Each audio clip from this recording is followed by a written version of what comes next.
All right, let's talk about marketing in Dubai. I mean, it's one of the most competitive digital spaces anywhere on the planet.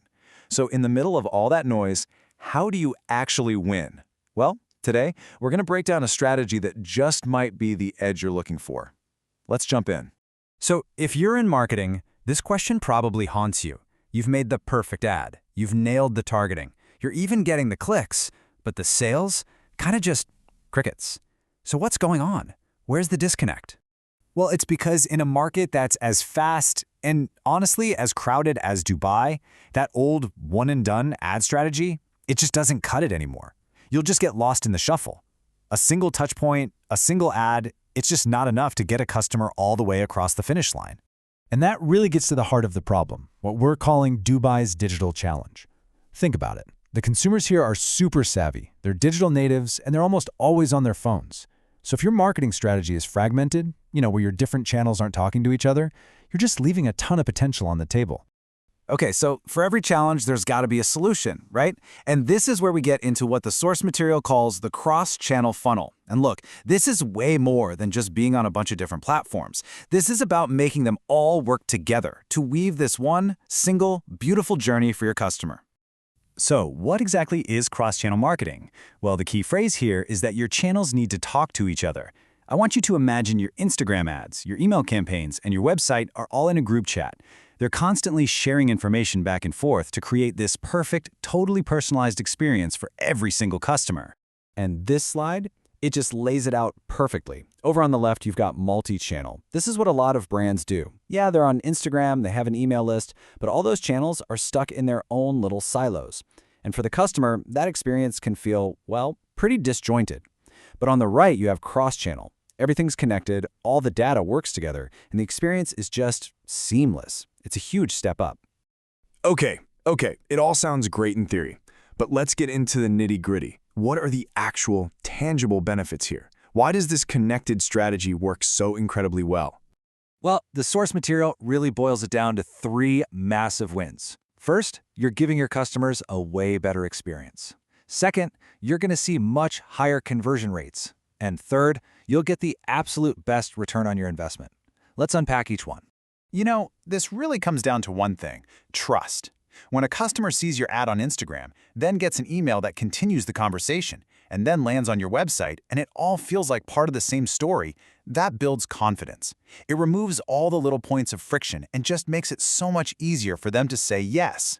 And now for the big one. It just makes sense, right? The more positive, connected interactions someone has with your brand, the more likely they are to eventually buy something.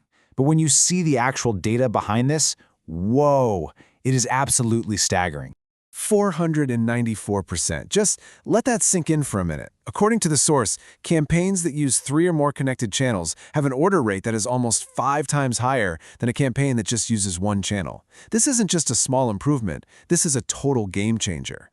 And finally, let's talk about being smart with your money. A cross-channel strategy isn't about spending more. It's about spending smarter. Because all your data is unified, you can see exactly what's working. Which combination of channels is actually driving sales? This lets you double down on what works and stop wasting your budget on what doesn't. All right, enough with the theory. Let's make this real. How does a cross-channel funnel actually look out in the wild? Let's walk through a few common examples. So, we've all done this. You're about to buy something, you put it in your cart, and then life happens. The dog barks, you get a text, whatever. But instead of that sale being lost forever, a smart funnel kicks into gear. First, a gentle email reminder. Then, maybe you see an ad for that same product on social media. And finally, a perfectly timed text with a little discount to seal the deal. You're basically recovering money that would have just vanished.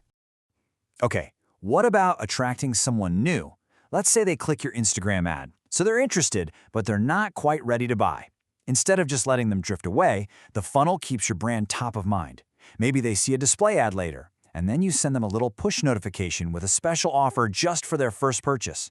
You're actively guiding them from just window shopping to becoming a brand new customer. And this is where it gets really powerful, bridging the gap between the digital world and the real world. So the journey starts in your app with a notification about an in-store event.